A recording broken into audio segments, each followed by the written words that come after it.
Hey, guess what? The sun shines in my hole.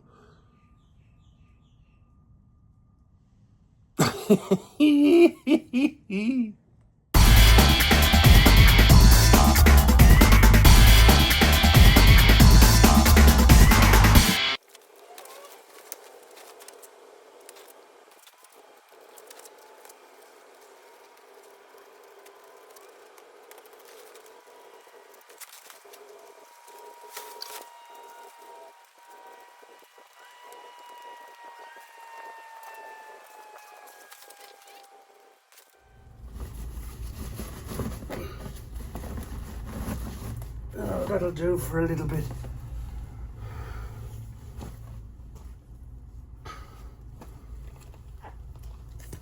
Just trying to hold the bag open.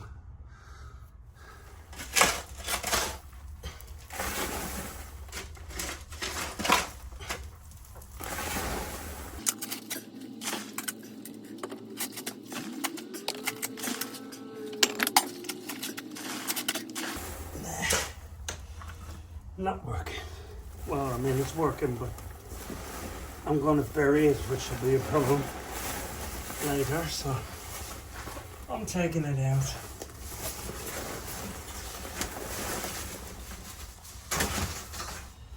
Good idea, but fail.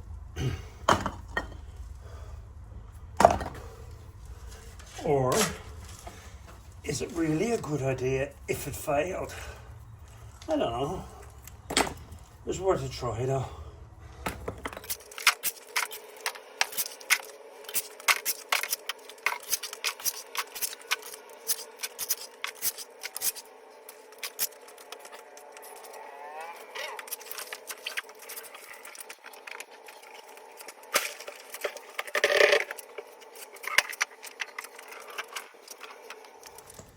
I might as well test various methods of getting dirt up.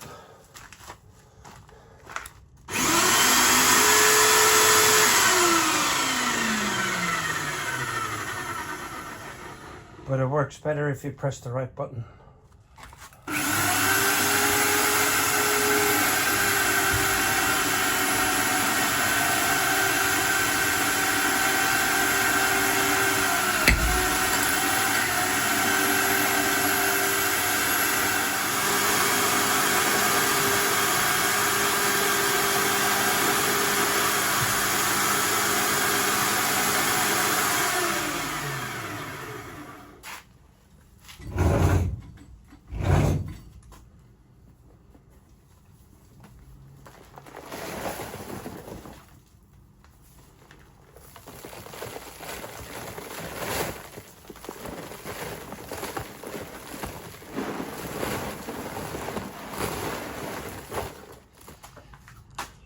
Couple of notches in it to hold the straps apart, hold the straps in place, and the wood keeps the handles apart. Let's see if that works any better.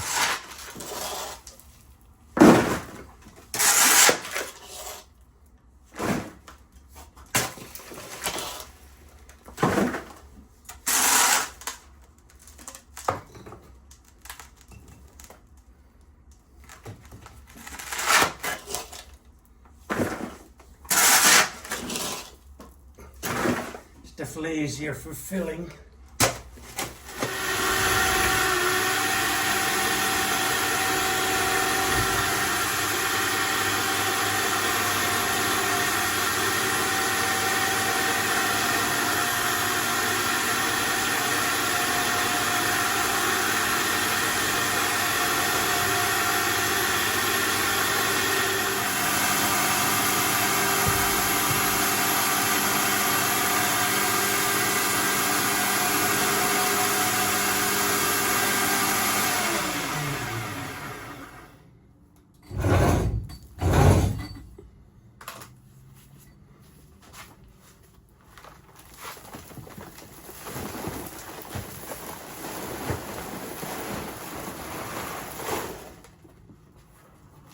I like it. Let's sit down on the job for a while.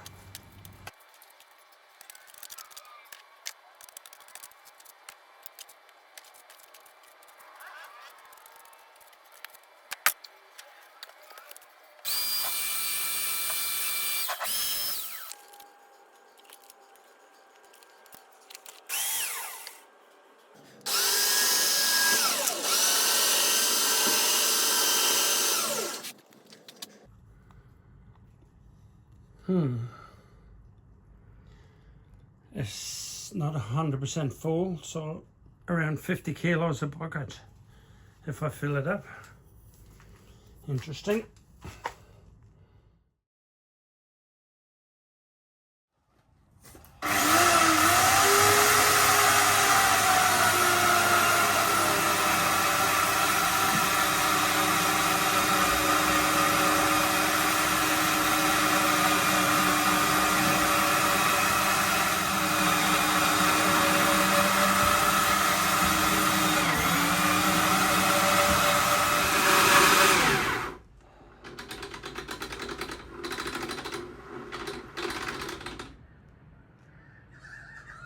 $243 kilos, 241 kilos.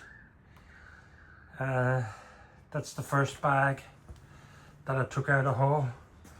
Now I've got a second bag. I'm going to weigh that as well. Put them both on this pallet.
I was going to move them outside and put them under a tarp to keep them dry, but they're too heavy now.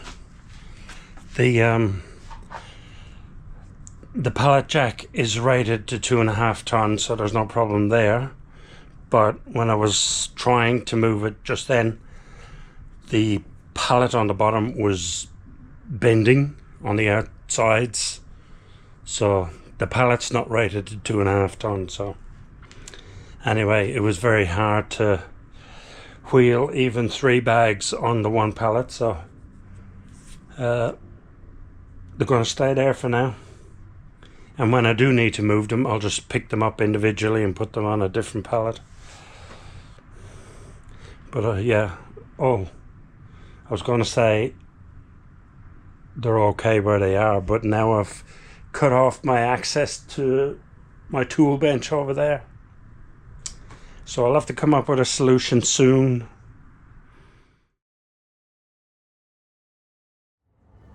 I think while the sun is shining today, I might deal with some of this.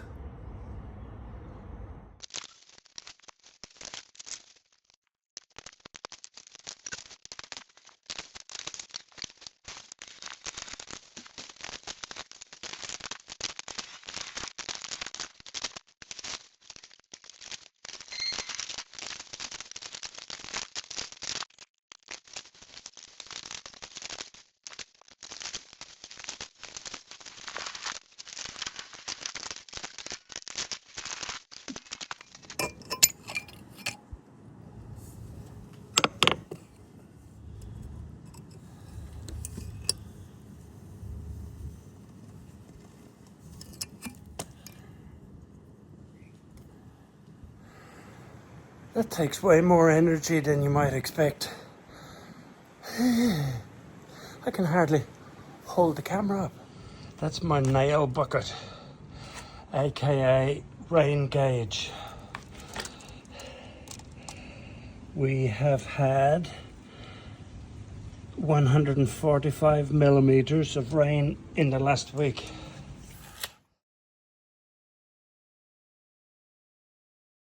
My diggings are saturated. If you remember, before I opened this up, water used to seep out of the bricks that were at the bottom there. Well, that's where that was coming from, but I don't know how it gets in there. And I'll see if I can figure it out and explain to you why it's a mystery. So that water there would be the normal seepage that was coming out from between the bricks. But if you go in there, like that puddle at the back, that's a good 500 mils-ish above the floor level down here. So because it's high up in that general block of dirt, I can eliminate that drain as being the source.